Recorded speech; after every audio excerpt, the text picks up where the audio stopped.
Hello friends, कैसे हैं आप सभी का आपके अपने YouTube channel sociology with Sangeeta के मॉर्निंग क्लास में स्वागत है। इस चैनल के मॉर्निंग क्लास में हम लोग सोशियोलॉजी से रिलेटेड टॉपिक को कवर करते हैं, जिसमें कि आज का हमारा टॉपिक है अर्जित एवं प्रदत्त परिस्थिति के बीच अंतर। ये जो टॉपिक है ये आपका क्लास 12 के इंटरमीडिएट का जो सेकेंड ईयर का एग्जाम है उसमें आपको इम्पॉर्टेंट है। साथ ही साथ आप ग्रेजुएशन का फर्स्ट ईयर में भी इसे देख सकेंगे। तो चलिए क्लास को लेट न करते हुए हम लोग स्टार्ट करते हैं। जैसा कि हम सभी जानते हैं कि हमारी जो सामाजिकरण की प्रक्रिया है उसमें दो प्रकार की परिस्थितियां पाई जाती हैं। वे कौन कौन सी हैं? प्रदत्त परिस्थिति और दूसरी है अर्जित परिस्थिति। प्रदत्त परिस्थिति जो होती है वो जन्म पर आधारित होती है और अर्जित परिस्थिति का अर्थ क्या होता है? अर्जित मतलब अर्जन करना, जिसे हम अर्जन कर रहे हैं। यह समाजीकरण की एक ऐसी प्रक्रिया है जो कि जन्म पर आधारित किसी व्यक्ति की परिस्थिति का निर्धारण होता है, अगर तो वो क्या कहलाएगी? प्रदत्त परिस्थिति। और अगर कोई जो है काम के आधार पर कोई परिस्थिति को ग्रहण करता है तो वो अर्जित परिस्थिति कहलाता है। जन्मजात परिस्थिति के रूप में कोई लड़का वो लड़का ही कहलाएगा, कोई लड़की कोई वो लड़की ही कहलाएगी, ठीक है। लेकिन फिर वही लड़का और लड़की क्या हो सकता है? आगे जाकर डॉक्टर, इंजीनियर, पायलट कुछ भी बन सकते हैं। जन्मजात परिस्थिति जो होती है वो जाति, संस्कार, पेशा, पुरोहित, किसान, इनमें से कुछ भी हो सकते हैं।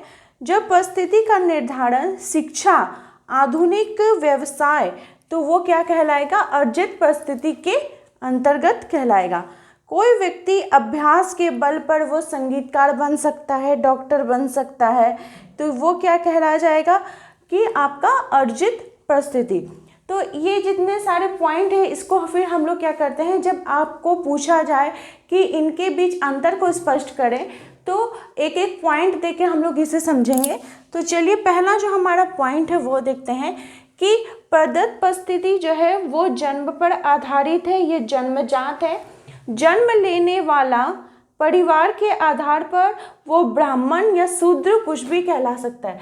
जो बच्चा जिस जाति में जन्म ले रहा है, अगर वो ब्राह्मण कुल में जन्म लेगा तो वो ब्राह्मण ही कहलाएगा, और अगर शूद्र में जन्म लेगा तो वो शूद्र ही कहलाएगा। अर्जित परिस्थिति का निर्धारण किस पर होता है? शिक्षा पर, प्रशिक्षण पर और अभ्यास के आधार पर। वो शिक्षा ग्रहण करके प्रशिक्षण के माध्यम से या अभ्यास के माध्यम से अपनी जो परिस्थिति है यानी अपना जो उसका पोजीशन है वो उसको चेंज कर सकता है। जैसे कोई बच्चा अगर अभ्यास करता है, शिक्षा ग्रहण करता है, तो वो आगे जाकर वकील बन सकता है। सेकंड है हमारा कि प्रदत्त परिस्थिति जो है वो अपरिवर्तनशील होता है, इसमें कि चेंजेबल नहीं होता है। ये इसकी क्या बोल सकते हैं आप, एक ऐसी जैविकीय विशेषता है कि एक बच्चा अपने माता पिता, कुल, खानदान का नाम को नहीं बदल सकता है, अपने जाति को नहीं बदल सकता है, लेकिन अपने वर्ग को वो बदल सकता है। तो अर्जित परिस्थिति में क्या हो गया है कि इसमें कोई व्यक्ति अपना जो उसका पोजीशन है उसको चेंज कर सकता है। मान लीजिए कोई एक टीचर है, उसको गाना बहुत अच्छा से आता है, वो अच्छा संगीत जानता है, तो वो आगे जाकर गायक बन सकता है, संगीतकार बन सकता है, यानी कि इसके वर्ग में चेंज होगा, पोजीशन में इसके चेंज होगा। थर्ड हम लोग देखते हैं पॉइंट कि जो प्रदत्त परिस्थिति है इसका जो संबंध होता है वो प्राथमिक समूह से इसका संबंध होता है घनिष्ठ रूप में। जैसे बेटा कितना भी बड़ा क्यों न हो जाए, वो माता पिता का जो उसका स्नेह रहता है वो उसी प्रकार से ही बना रहता है। लेकिन अर्जित परिस्थिति में जो संबंध होता है वो द्वितीयक संबंध होता है।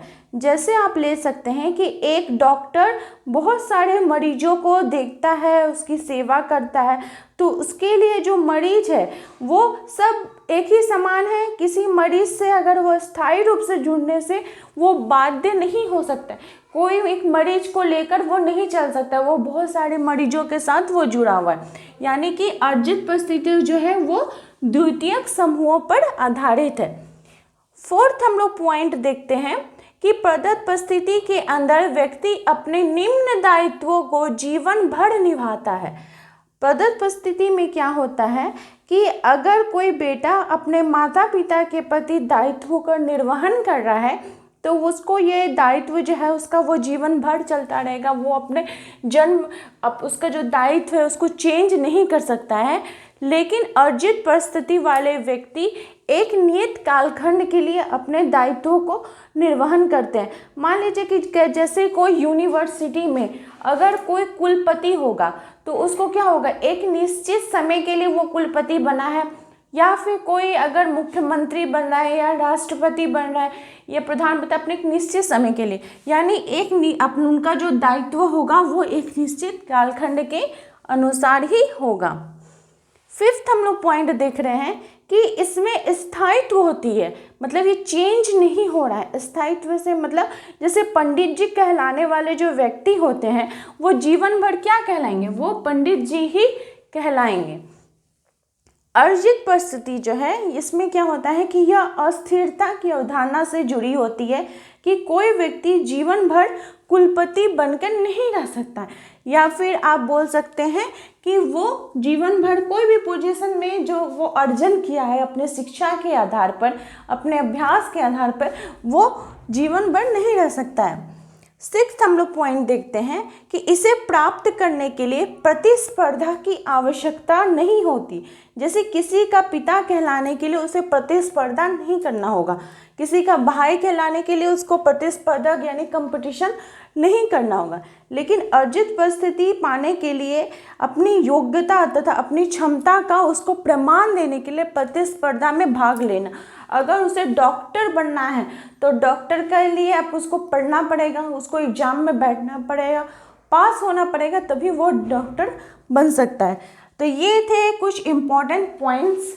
अगर मैं आपको छोटे रूप में बताऊं तो प्रदत्त परिस्थिति होती है जो कि आपको ऑलरेडी जन्म से मिल जाती है। जैसे कि आप जिस परिवार में जन्म लिए हो, आपसे अगर कोई छोटा भाई बहन है तो वो आपको दीदी भैया बुलाएगा, यानी कि ये जो आपका है कि आपको दीदी भैया बनने के लिए कुछ अलग से एफर्ट की जरूरत नहीं पड़ी, तो वो हो गया प्रदत्त परिस्थिति।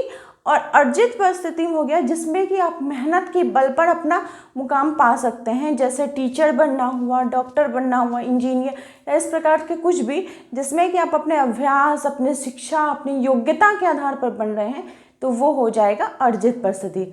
आई होप आपको आज की क्लास हेल्पफुल रहेगी आपके आने वाले एग्जाम के लिए। मेरे चैनल पर नए हो तो प्लीज़ सब्सक्राइब करें। Thank you.